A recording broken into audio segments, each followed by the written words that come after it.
The last,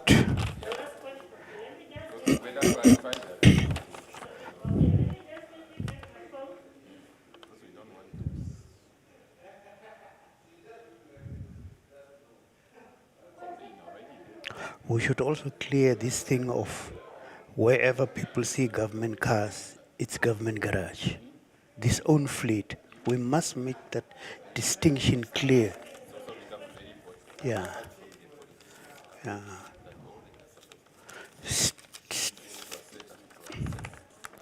Security, vehicles for security purposes, Can I give one more political office bearers. If you want Wi-Fi, we can give you the Wi-Fi password. I want to send you what is on the script, what Okay, we are going to follow. all Because right. the question is, you might have them there, they might have changed. Changed, Yeah, okay. as per the script, but this is the script that you are going to follow.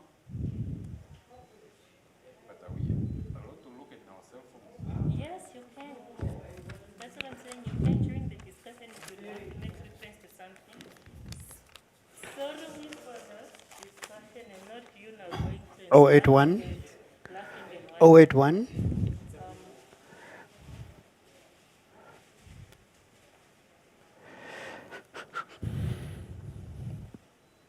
481, 548, 548. 5770. Yes.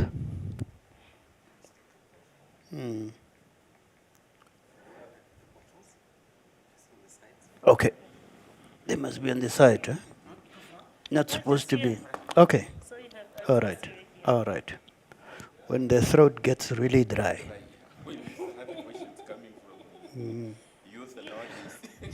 You shouldn't feel anxious about anything, so I'm gonna WhatsApp you the questions and then you can just show me the I'll answers. forward them to him. Yeah, let me just. So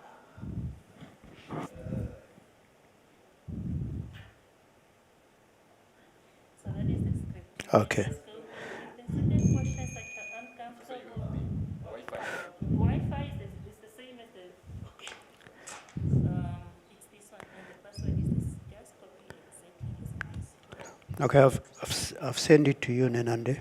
Yes, so if there's anything that you come across and you're somehow uncomfortable with, we still have time before 3. Mm-hmm. When the host get here, you can just engage her. She'll be here shortly. So, yeah, maybe let me put it I've, in I've, PDF. I've got it. Should I quickly go change it in PDF? It's fine. Oh, okay. It's fine. So just go through the questions, Okay. discuss, because you're from the same institution.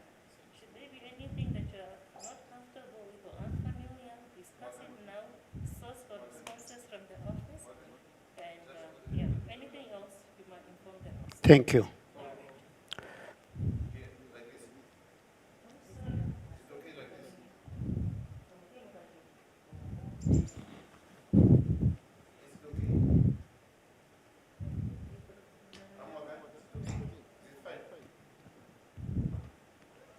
All right. Enjoy yourself. Thank you. What is her name? Joanna. Thank you, Joanna.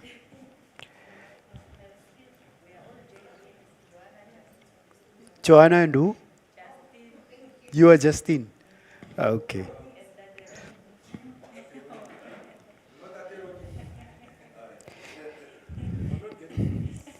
The J's.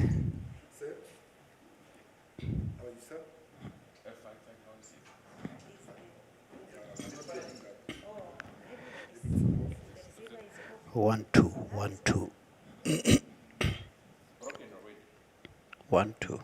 Replace it while there's time. Number 4.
I'm just asking, is this thing on? What is that? I won't be able to see. 16.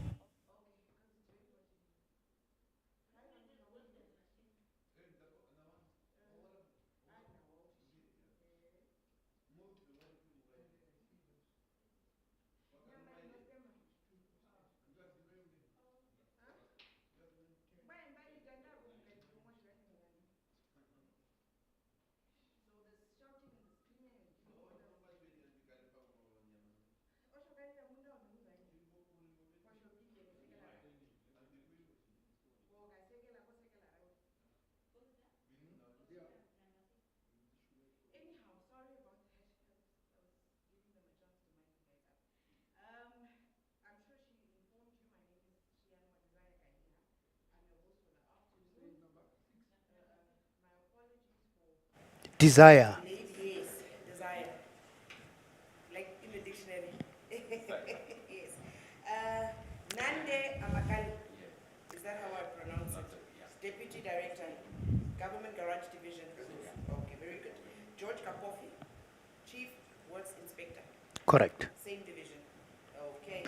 I'm sure that my colleagues will on the things, the fact, why is this so backwards? Are you fine, Christine? I hope you don't fall. Yeah. So just a warning also, try not to, yes, please, otherwise we'll have to. Hey, we've got flying incidents. Yes, phones and silence. We're not sitting in Hage's office, it's not an interrogation, it's a conversation. Your phone is ringing. It's a conversation, you can take it for now. So, relax. The government, garage property, staff force, those systems. Okay. And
then the other ones that you have.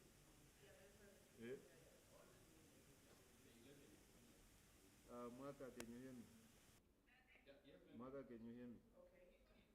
Okay. Okay, or should I move left or right? Left, Yes, I can hear like you this? all right. Who is my It's director? fine. It's okay.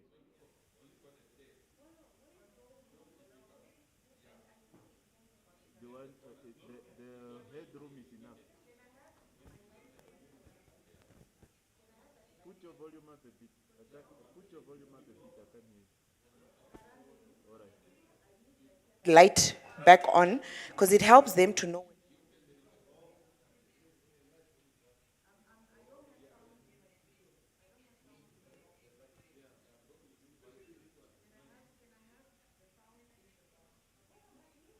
Ronnie, okay, I've got sound in the studio. The light should only be on the second camera. not on 4. The date is the 20th of April.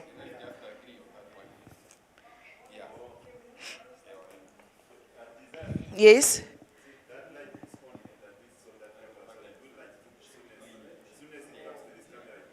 No, no, no, no. I don't need the flashing on 4. The important one is the green one on 2, so that they know which one is their camera. For me, it's not a problem. I know how to maneuver. But yes, their camera is 2, so I need that light to be on. So that's what I was getting to. 80% of the time, you are looking at at that camera. The remaining 20%, you can shift between your colleague, myself, view your terrain, if I can call it that. What else is there? If you want to drink water, try and wait for a moment where the camera is off of you. It's more convenient at that point in time. When that screen has somebody else's face on it, that is not you. Yes. The date on my screen is the 19th of April. I believe that has passed.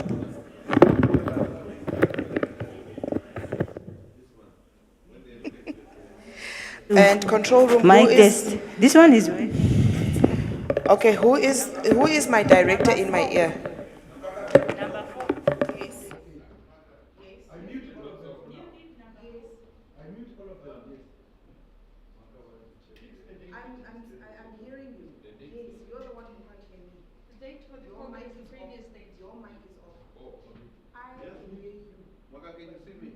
Can't hear me. Waka? Yes.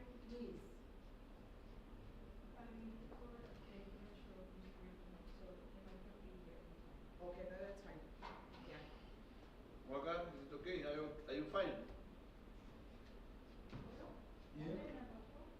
That's it. They're busy. Hello, 1, 2, 3.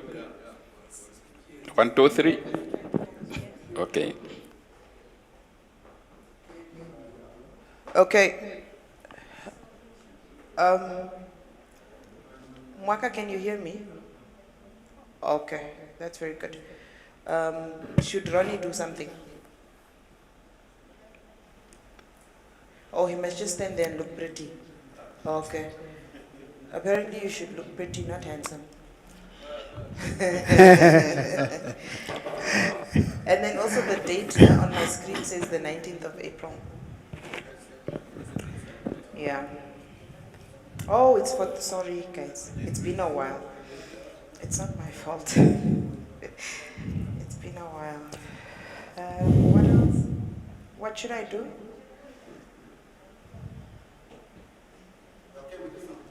My sound in the studio is fine for now, yes. Yes. Something is too high. What is too high?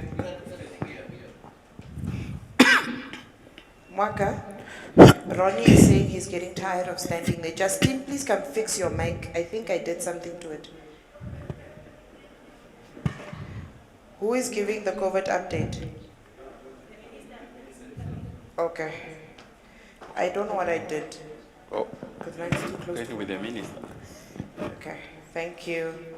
So the minister himself is doing our update. Good afternoon, Honorable. How are you?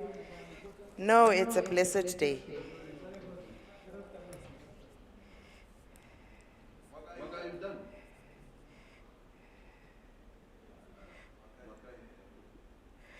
Mwaka, Ronnie is asking whether he can be relieved. Are you done? No, apparently you should remain looking pretty for a while. It's not me. It's Mwaka. Okay, you are relieved now. Ronnie? Ronnie, you are relieved. Yeah, so Ronnie is asking the minister to just check so that we check his... Mwaka? The height is fine. What else? They're checking the light. Is it fine? Okay. Everything. Okay, very good. How many minutes do I have?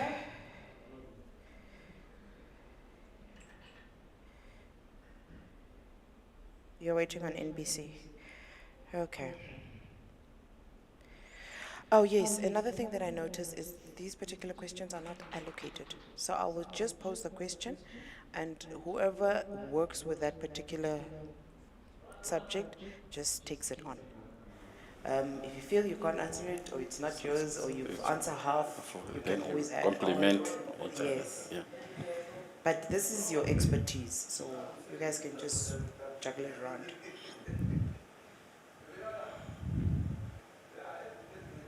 Mwaka. Mwaka, how's my skirt? Yes?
Good afternoon, Namibia and the world, and welcome to another session here at the Government Information Center.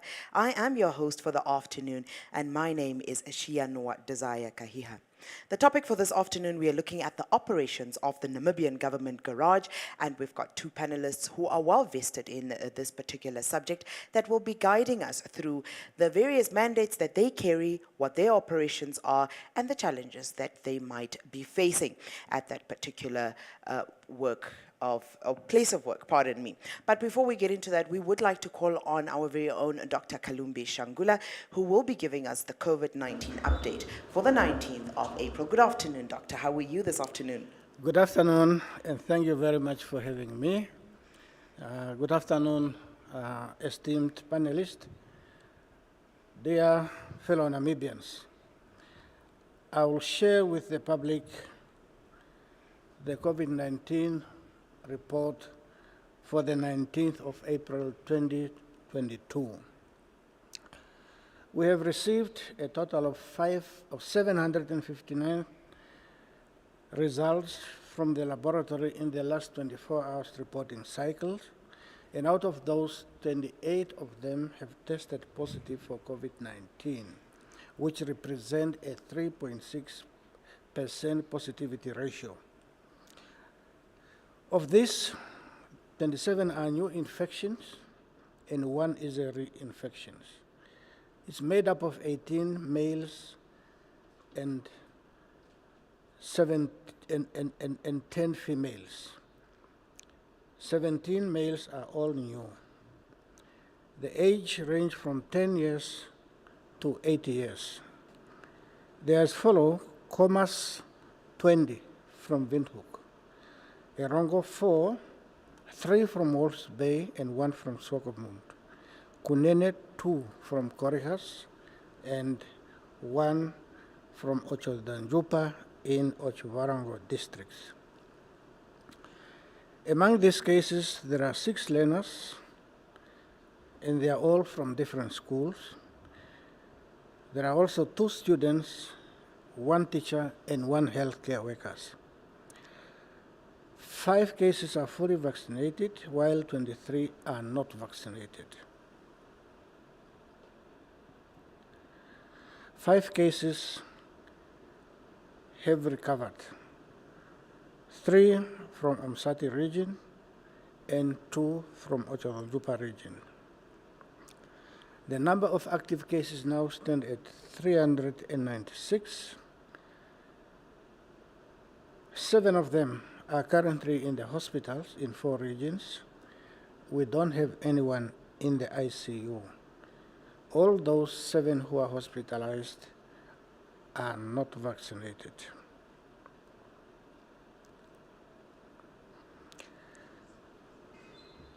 On the positive side, we have not recorded any death during the period under review. In terms of vaccination, by the 18th of March 2022, a total of 452,646 people who are aged 18 years and above have received 1 dose of COVID-19, which represents 31% of the adult target population. 135,655 have received the Johnson & Johnson vaccine, which, as you know, is a single dose, while 259,147 adults have received 2 doses of other vaccine types. Hence, 394,802 adults have completed their vaccination schedule, translating into 27% of the adult target population. A total of 128 individuals have received the component 1 of Sputnik V vaccine, and 76 have received component 2 of the same vaccine. Hence, the total of 204 doses of Sputnik V vaccines were administered. 19,016 children aged between 12 and 17 years have received 1 dose of the Pfizer vaccine, which represents 6.2% of that target population. And of these, 6,611 are fully vaccinated. Therefore, the cumulative number of people vaccinated with the first dose of COVID-19 vaccine for both adults and children now stand at 471,662, of which 401,413 are fully vaccinated, translating in 22.6% of the target population. 49,906 people have received COVID-19 booster dose. In terms of summary, since the beginning of the pandemic to date, to the 18th of April 2022, a total of 158,139 individuals have tested positive for COVID-19. Out of those, a total of 155,839 have recovered, giving us a 98.5% recovery rate.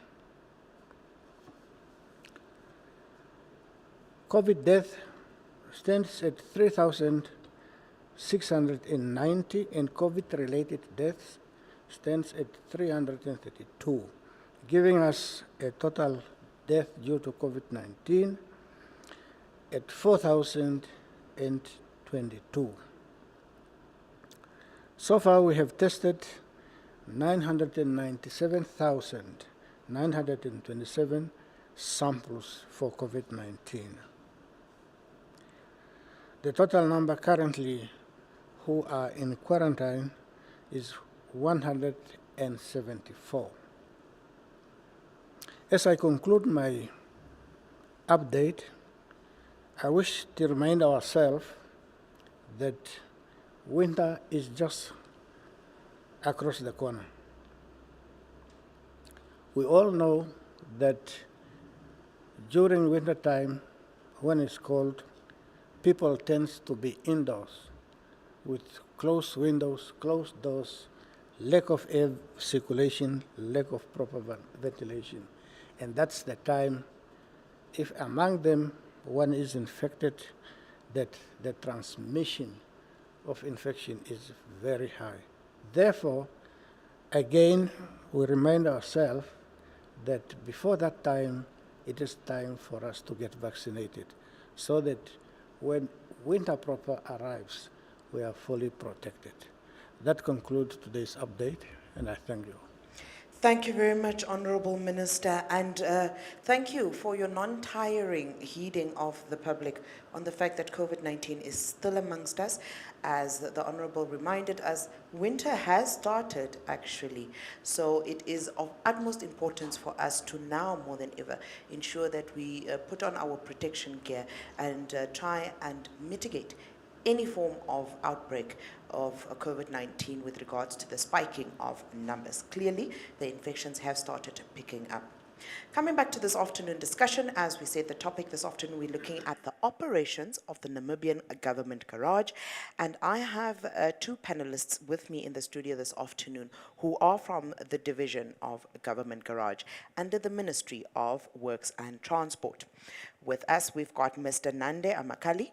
Good afternoon, sir. He is the Deputy Director of that respective division. Good afternoon, and thank you for being with us. Yes, good afternoon, dear listeners.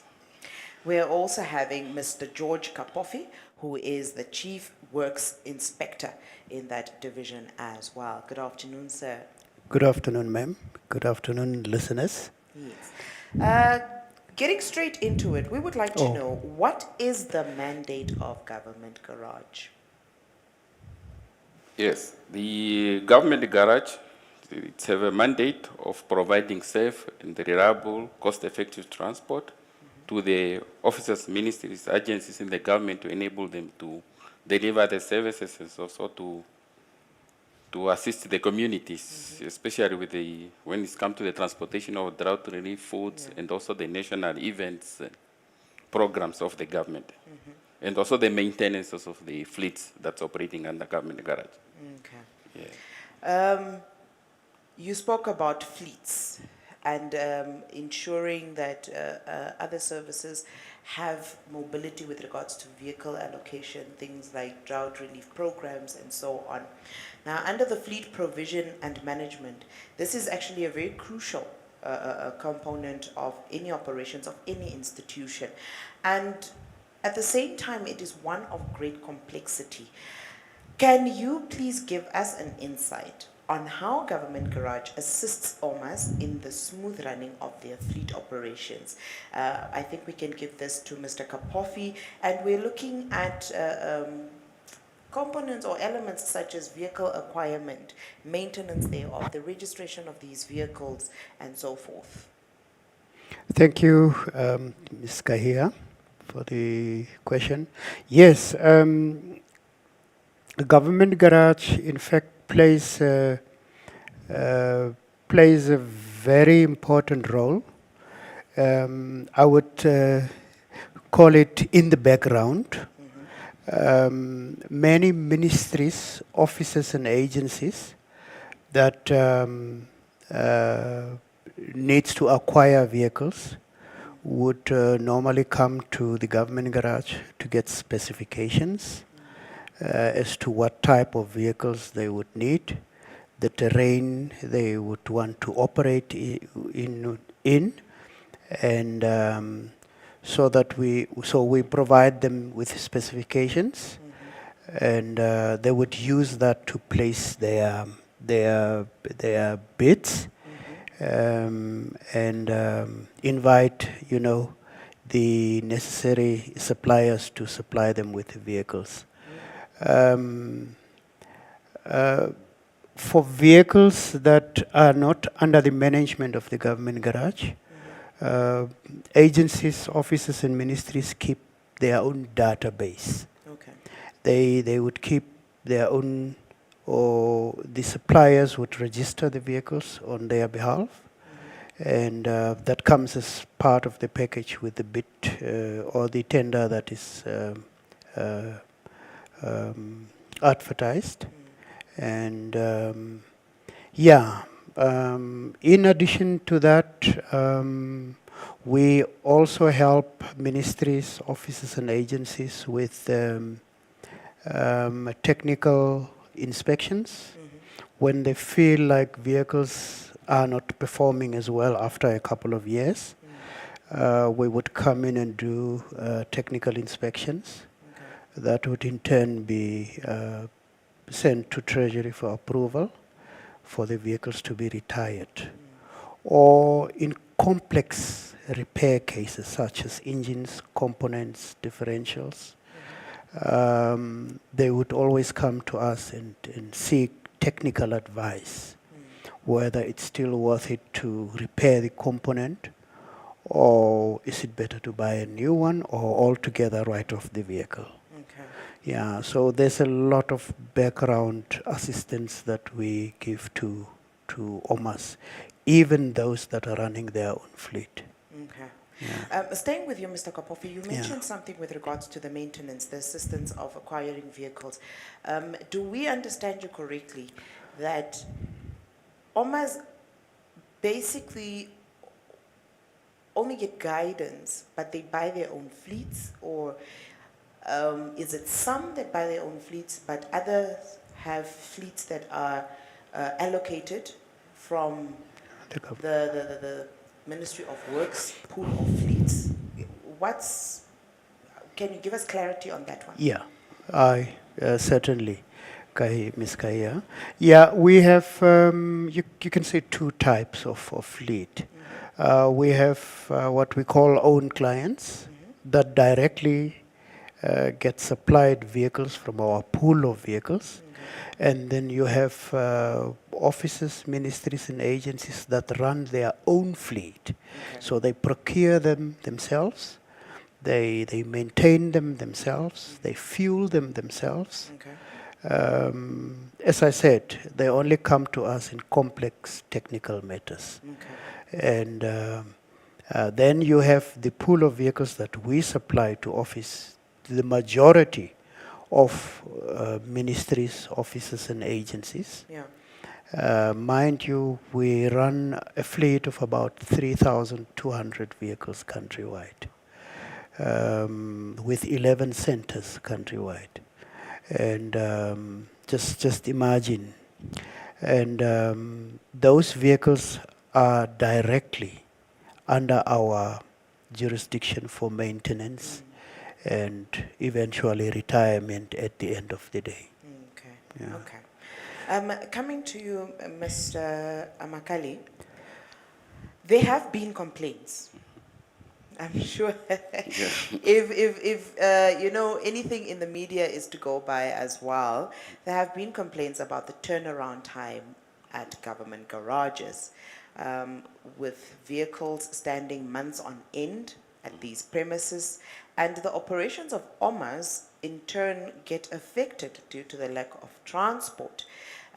We do know that in the past, you would have situations where if a car goes in for repairs and it's going to take a while, government garage would temporarily, from a pool, stack of vehicles, issue a vehicle. But nowadays, that does not seem to be the case. Officials are usually told that most of these delays are due to parts. Can you maybe take us through the procedure that needs to be followed for parts to be ordered for government garage? And this is basically in your experiences in the time frame that you've been with the ministry. And also maybe give us an idea of, if not just the parts ordering, what other, issues or challenges could be attributing to the delays? Yes, thank you for that. But just to clear off, just to give a bit of a background. Yeah, in the past, we have 11 workshops countrywide that the procurement of parts were done at the regional level. Yeah. Where the regional level we have a economizing committee dealing with all the repairs, the buying of spare parts. But then comes the introduction of Procurement Act 15 of 2015. Then when it was introduced, we were told that even all the old tenders, we everything has come to a standstill on the old tenders. We have to start making use of the new Procurement Act. So with that now, everything comes to a standstill, and we have still the bidding document specifications, the awarding of the contractor, everything have to start again all over. But with that delay, the procurement itself, the administrative process, is just too lengthy, and it's at that time that we start now seeing accumulations of a lot of cars in our government garage yards, and also with the suppliers that are, as alluded to by Mr. Kabafi, that need the major repairs, like engine repairs and gearbox, things now starting piling up. Yeah, it's on that, that the public, they are correct when they start noticing that. And in fact, it's true that the ministries, it's with that process, it's also starting affecting the ministries to enable them to deliver the services. But the challenge that we have with the procurement is that things are centralized. If you need a procurement of spare parts or repairs as far as from Katima to Getmansop, everything sent to Windhoek. Yeah. The driver is only open a job card. And now the paperwork will start up to Windhoek. It's where the things are approved, the purchase order are also created in Windhoek and sent back again to back to the regions. And with that, instead of the car staying, let's say, for 3 days, as per the industry, it's taking longer than that, up to 3-6 months for that, just the administrative process. Okay. Yeah. But also one thing that we picked up in our inquiries, preparing for this particular session, many of the people that we spoke to hinted to a certain part in the process that sometimes creates a backlog or the bottleneck. And this is the fact, from our understanding, that a lot of these purchase orders are signed by the executive director only. Is this correct? And maybe in the plight to try and alleviate, is there a possibility that this could maybe be, what do you call it? Directed delegated, or shift, yeah. delegated to his deputy, because I understand that he has a deputy. Am I correct in that she has a deputy? Pardon me. So is that a true reflection of the situation on the ground, and could that be a possible solution? Yeah, maybe before Mr. Kapofi, yeah, you are rightly correct at the beginning when you start with the procurement, and also according to the Act. Everything's, all the procurement only supposed to be approved by the ED. But now we make several attempts with the procurement policy unit, Yeah. so that we can also have some of the power delegated by the ED. For example, now, the beginning of last year, at least we start now, some of us being delegated with a certain power, certain amount. But that, I think, it's also a transformation. We're also going to have it escalate, given also decentralized to the regions. Okay. Yeah, that one is also coming with the public procurement review. That's, there was some collective informations gathered from all the other various ministries, so that maybe it's going to go to the parliament. Some of the things can be reviewed so that it enable now the system to function. Okay. Yes. Okay. It's good to know that the business process re-engineering is taking action in various ministries, and I think Government Garage is one that seriously needs that to be utilized at that point. But before we carry on, Mr. Kapofi, staying on the subject of procurement, you have cases, for example, where you have a vehicle that needs minor repairs, like a bulb change, for example, or a battery change, and so on. Is there any outlook in the near future where Government Garage can consider bulk buying? Because I believe you have the staff members, if I understood correctly, the mechanical work or changes are done at these premises, facilities. And if you know the type of fleets that you have, you know that you have this type of car, model, make, and there are how many in number, the average time at which these vehicles need a change in a bulb, or you know, you have our terrain as a country can also be tricky on our cars, but with not necessarily major damage. For example, it's a bull bar clip that needs to be replaced. is there consideration to ensure that there is at least some average amount of stock through the process of bulk buying to try and mitigate the turnaround on, waiting for parts from service providers to government garage? Yeah, indeed, government garage does stock to, a certain extent, Okay. running parts like batteries, wiper blades, bulbs. But as Mr. Nande has already alluded to, the procurement process Yeah. is so extended. Our store clerks, for example, know that they need to keep minimum levels. So when you reach your minimum level of, let's say, 10 batteries, you would already put in your request for a set of, let's say, 50 batteries. But by the time you reach the order stage, you have long time run out of your batteries in stock. So it's the procurement process. Our minister rightfully referred to it as a bottleneck when we inaugurated the Swakopmund government garage recently. Yeah. He said he called it's a bottleneck, and we need to get rid of the bottleneck.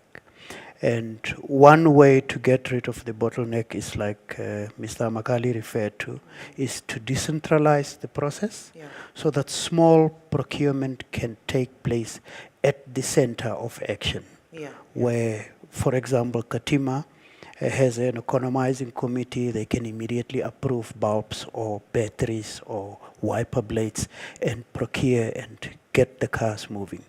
Just to give you a short scenario, before the Procurement Act, the government garage also services vehicles that run in our parks.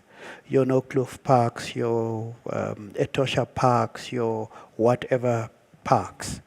Now, in the past, before 2016, they would call from the Nokloof Park and make an appointment. Yeah. We're bringing in our car for a service. It needs service and tires. Usually they would be here by 8.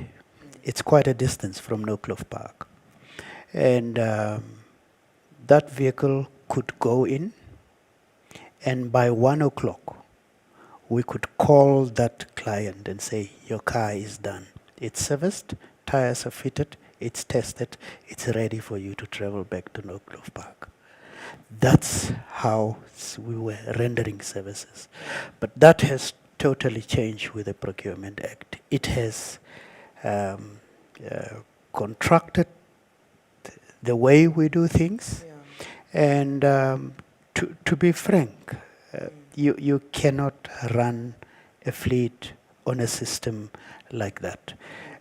You cannot compare cars with a pen. If I run out of a pen now, I can go across the street and buy a pen for $6. Yeah. But I cannot do that with a car. The system is absolutely protracted, and it's not speaking to what is expected from the institution. Yeah. And another thing that came in is all procurement orders or purchase orders are now also printed via the Ministry of Finance. That makes it even more bureaucratic, because the Ministry of Finance does not only print the government garage orders, it prints the whole government's orders. Imagine, when we are in the queue, we remain in that queue until everything ahead of us has to be printed and cleared off. So what we are dealing is a system problem that needs drastic address and redress, and as you rightfully said, re-engineering to fit what is expected from the institution. Okay.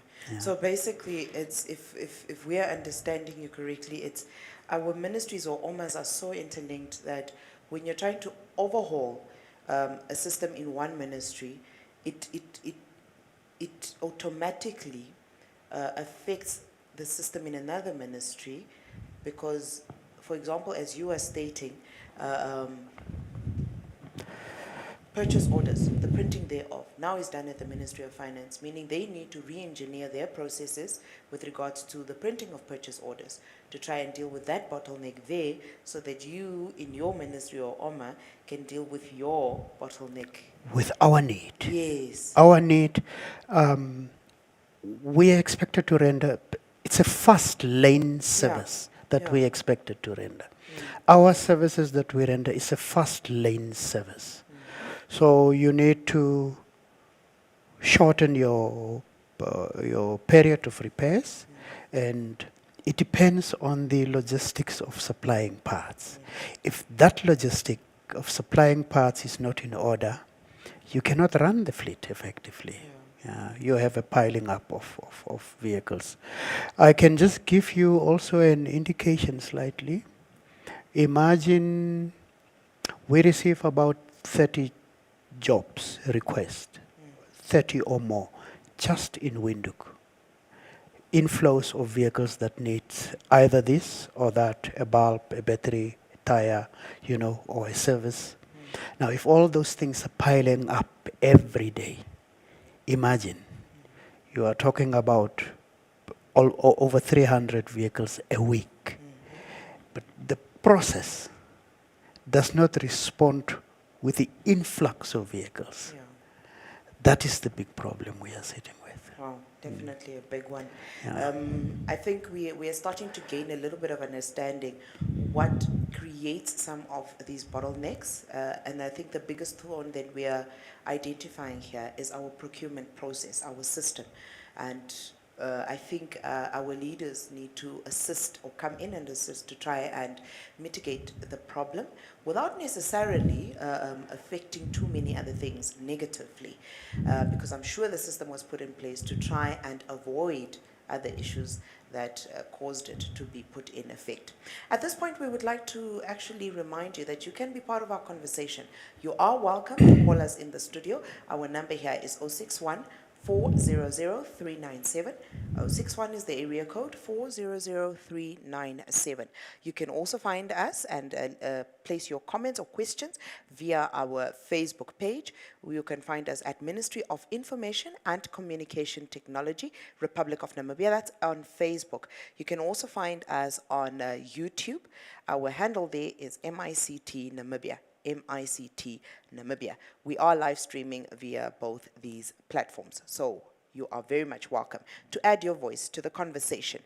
Continuing with our discussion with our two panelists here, as we said, they are both from the Division of Government Garage. We have Mr. Kapofi, who is the Chief Inspector. Chief Works Inspector, and we also have Mr. Amakali, who is the Deputy Director in the division. Now, Mr. Kapofi, are there any vehicles under the government garage umbrella that are fueled under that particular ticket? If yes, why those specific ones and not all the fleets that are managed by or that fall under the registry or database of government garage?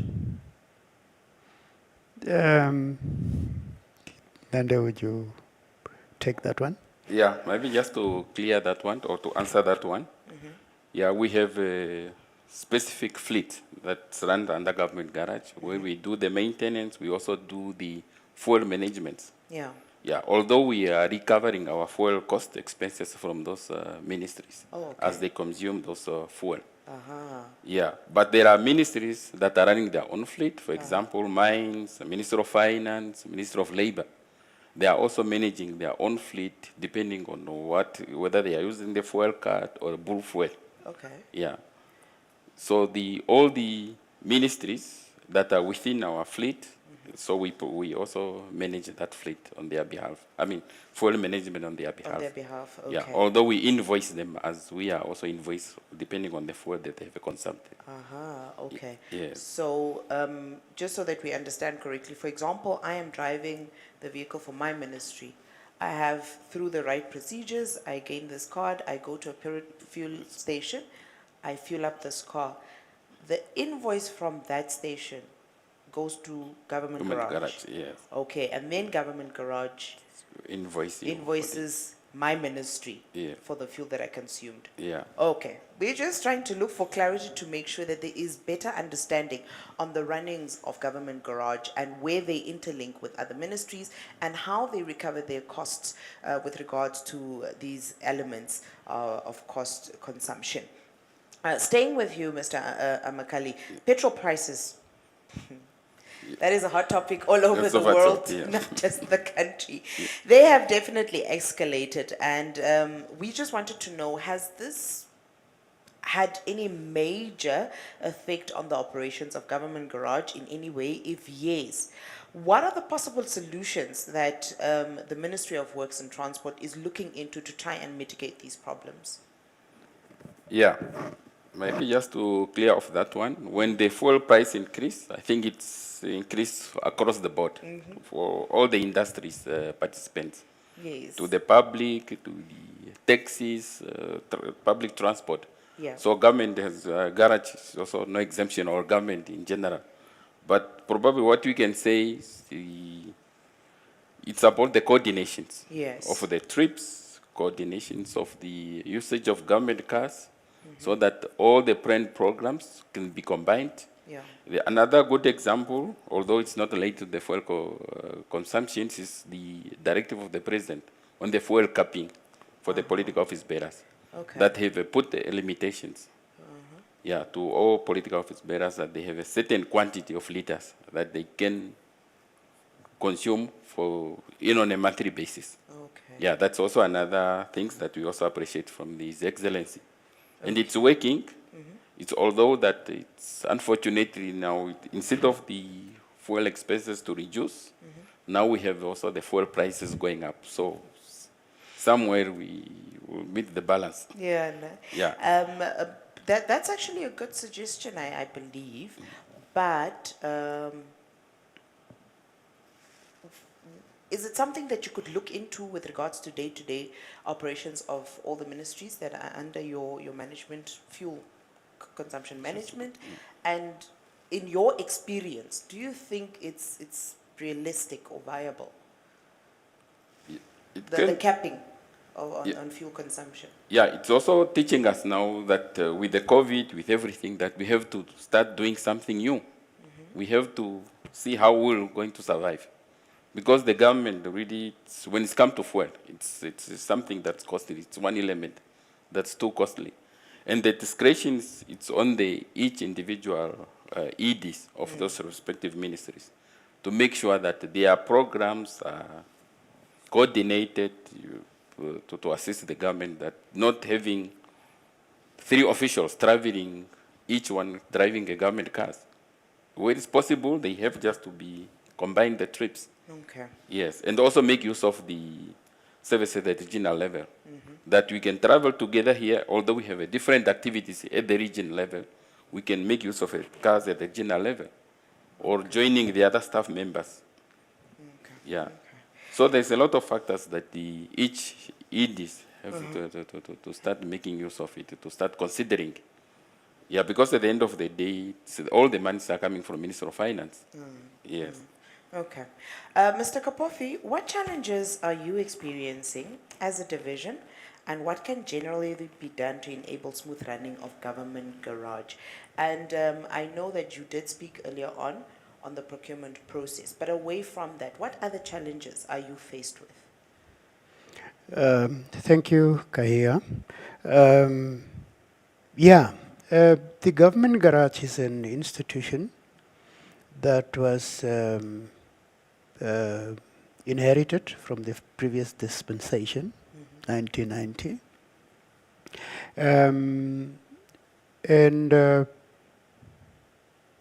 I tend to call it was a bit pushed back. Yeah. We were only there to supply vehicles. We have extremely dilapidated infrastructure countrywide.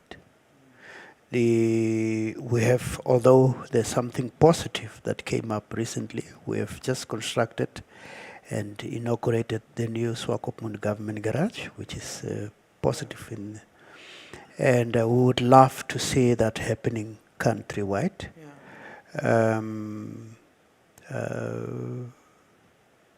Structurally, the structure itself, the staff structure, is as it was inherited from the previous dispensation. We have made various proposals in the past, but perhaps the officers higher up are still working on that. Structurally, it needs attention, and also as far as infrastructure is concerned, we need to improve on that. I think if we can attend to that, perhaps all the other things will fall in place. Sometimes you just need to change one thing, and it affects a lot of other things Yeah. positively. Yeah. Yeah. So. Okay. And I think it makes sense, you know, as time goes on, infrastructure does dilapidate, so it's understandable how that could be an issue, and especially with a growing fleet, because I'm sure over the years your fleets have grown, if I'm not mistaken, with the addition of ministries and so on. So bigger space and better space. Just to add on to what you're saying, Yeah. we were just chatting before we came. I said, Nande, can you remember when we came here as young boys, 1990, 91? We found it was administration for whites. That garage belonged to the administration for whites. Yeah.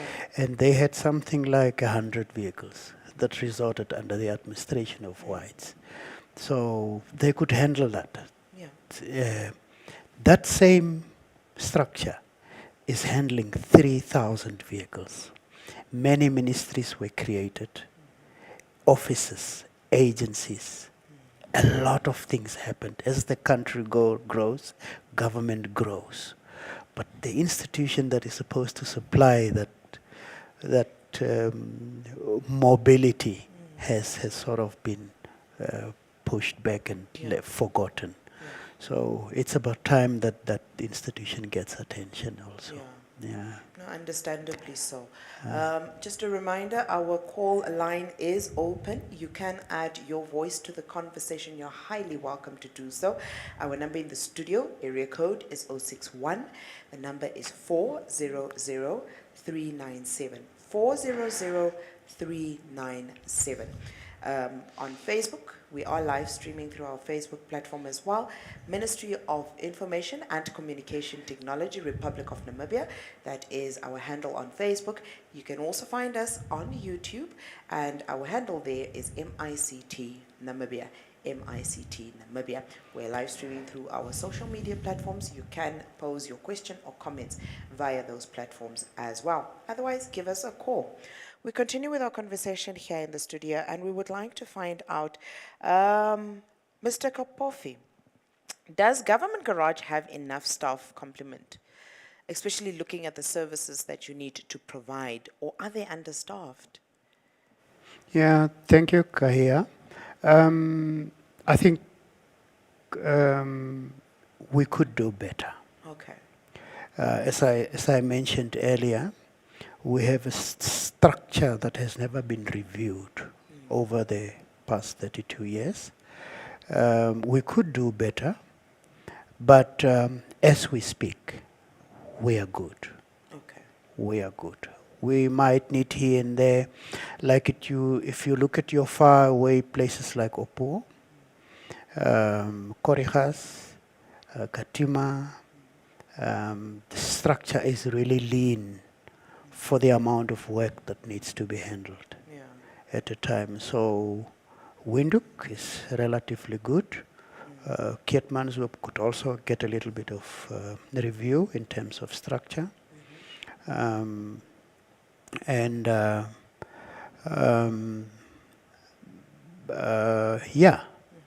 Staff and also not only in terms of capacity, but we have well-trained artisans as well. Yeah, yeah. We have young artisans um, that can really do the work. Yeah. So yeah, it's not so big, No. but we could do better Okay. with a reviewed structure. Mr. Amakale, we stay with the staff complement question. And, you know, over the past few years, government has really been a strong campaigner for the uptake of TVET program graduates. And understandably so, you know, if we're to look at the programs, what they offer and so on, it is understandable, you know, when our ministers shed light on the fact that there is no country that cannot function without these graduates or this type of work that needs to be done. Now, we just wanted to know, does Government Garage source its mechanical staff? Where do they source it from? How often or frequently is recruitment done for the Government Garage?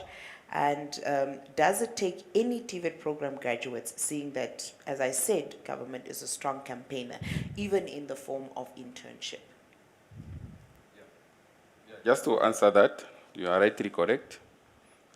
Government garage, to be specific, we always try to accommodate all the requests for the internships, attachments, and they usually comes for a period of vary from 3 to 6 months.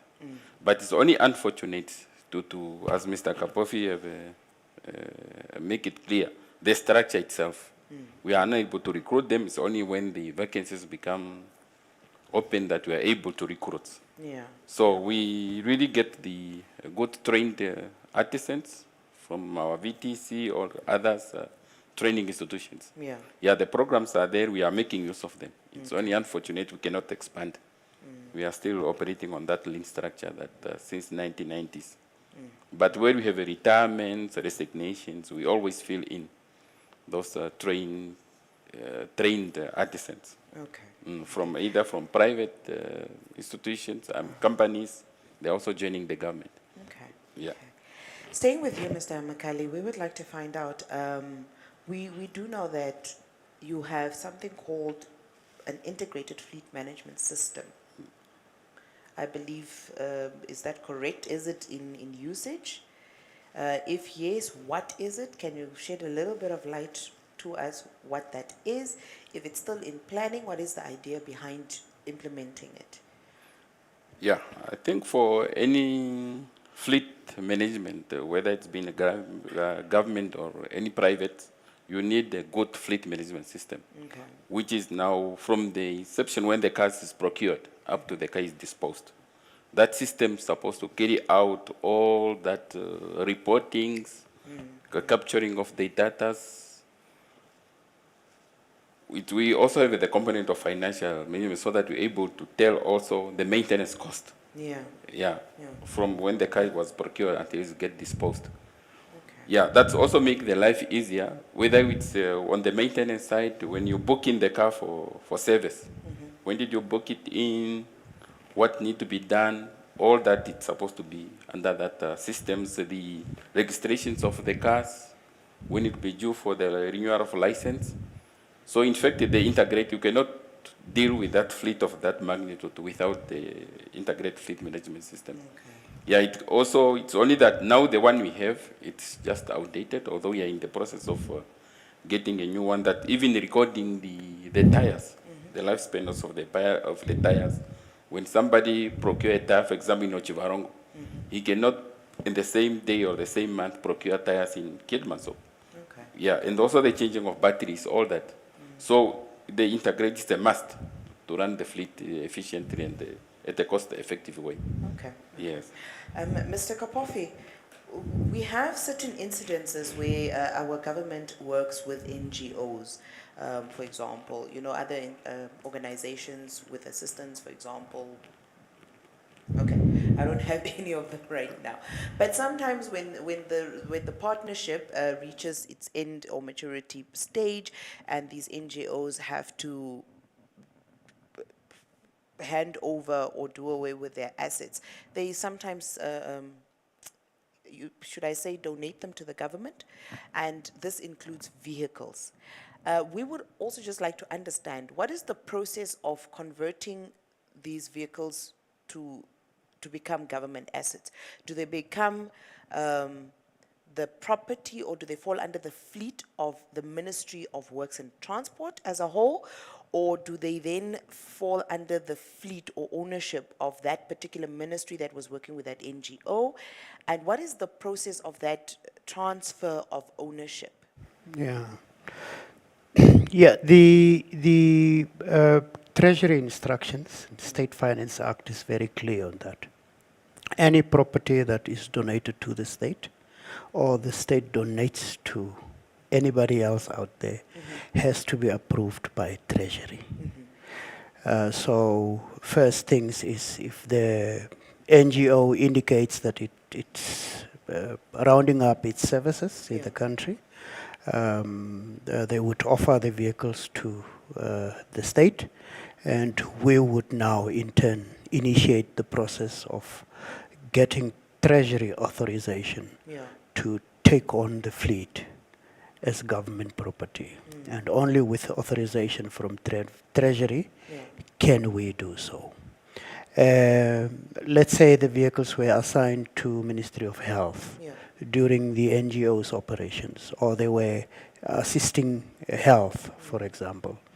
If health feels the need for the vehicles, we would simply take them on board and then give them to health. Or if it's education, we'll Yeah. give them to them. In fact, government garage is basically, what do you call it? Facilitator?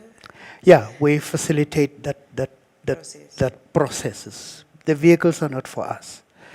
Government garage itself has got a very small of operational vehicles. Most of our vehicles are there for the offices, ministries, and agencies to make use and run their programs. Yeah.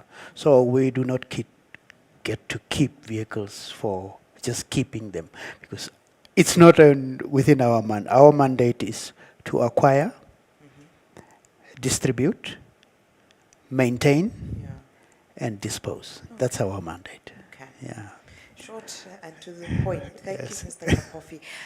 As we round off our program for the afternoon, we are very grateful to Ms. Muhapi, and her question is why the mechanical officer on standby mostly takes too long to attend to vehicle breakdown on the road. So, why does the mechanical officer on standby mostly takes so long or too long to attend to the vehicle breakdown on the road? I believe every point or garage, government garage in the regions, I think this is what she's referring to, has somebody on standby, like a breakdown. Maybe that's what she's. Yeah, that's, I don't know who's willing to take that question. yeah, Mr. Makale? I can start it with. Yeah. Yeah, in every regions, we have people that are on a monthly basis that are rotating, that are on standby. The lengthy period, it could be that because they are only using the small car, Yeah. yeah, they have to travel from their residence. For example, let's take, for example, Windhoek. From the resident to go to the government garage to take a breakdowns, because we don't allow them to take the breakdowns with. So sometimes the recovery truck is too big, cannot fit in a private yard. Yeah. Yeah, it might take time. The person say take too long, and also the opening of the garages. Also, we have also the control there. We not everybody just on standby walk into the government garage and collect. Yeah, the person who's having the key have to come and also open for the breakdown to be noted. There was in fact a breakdown, because we are also trying to manage also the overtimes. Okay. Yeah, not all staff you can trust them that they just wait, receive a call and just drive, take a recovery and take too long. Okay. Yeah, there are some incidents. It's human being. We cannot say it's because it also depends on the distance. Yeah, but arrangement has to be there. Okay. Yeah, but we're trying to minimize that time, at least to acceptable time. Okay. Yeah. Maybe As I unless said, it's better we are for me to becoming live, Yeah. if I can call it that. People are definitely responding to our call for them to add their voice. We have a caller on the line. Good afternoon. How are you? Caller, Yes, good hello. afternoon, Miss. Good afternoon, caller. Yes, good afternoon, Miss. How are you? Good afternoon, Manai. You're calling us from Rundu. As we stated, we are rounding off our program. Can you please pose your question or comment and keep it as short as possible, please? You've got Uh, 1 minute. okay, thank you. I just want to ask the people who are in the studio, uh, is there something that is being done in place to change the Procurement Act, or maybe, let me say the policy, or to decentralize this procurement, or there's nothing yet? Because looking at what we have been experiencing for the past 3 or 4 years, it's really hectic. Okay. Let's say I'm in the field, I have a program with my institution, you come to Garment Garage, maybe a car has a problem with the battery, or let's say a timing belt.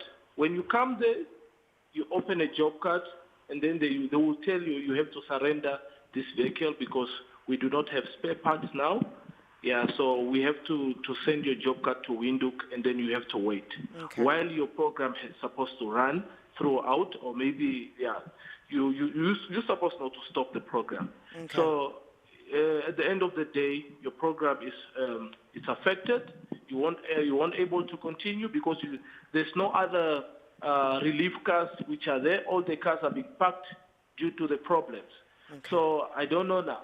At this time, at this point, is there something that is going to be done for them to change or to decentralize this procurement act? Okay. Thank you very much, Mr. Munaya from Rundu, for contributing. We shall pose the question to Mr. Alright. Amakali. All right, thank you. And that's actually in addition to what I wanted to ask with regards to that. You did speak earlier on of the fact that this procurement process with regards to government garage is being revisited to try and find ways to decentralize it. Do you maybe perhaps have a time frame that could actually also provide an answer to Mr. Munaye? And in the same breath also, we would like to find out, yes, you're looking at business re-engineering with regards to procurement, specifically speaking to government garage. But in the meantime, if you have ministries that have been having a car, for example, that has been standing at one of the premises for about 1.5 years, because there are such situations, what are you putting in place for the short-term relief while you wait for the bigger solution that is speaking to the re-engineering of the procurement process? Yeah, I just want to start with, as Mr. Kapov in the introductory, when I think on the first or second questions, Yeah. that our own ministers is of interest to find solutions Yeah. to the way the government garage is operating. Okay.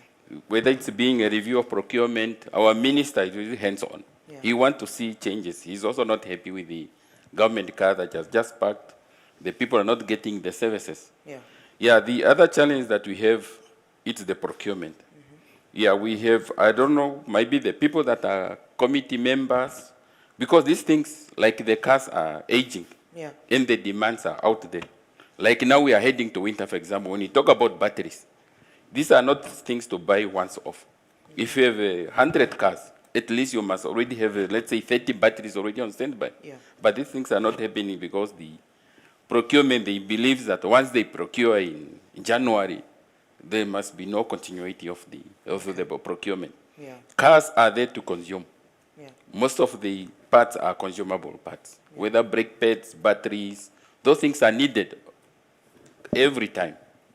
So it's not just once off, and then it's not like a component, a DEF or a gearbox that you just buy Okay. once. But we need, sorry to cut you off, Mr. Makali, we need to round up now. Our time is running up. But the question here at hand, we understand that you're busy trying to find out a way or figure out ways to do a long-term overhaul of the system.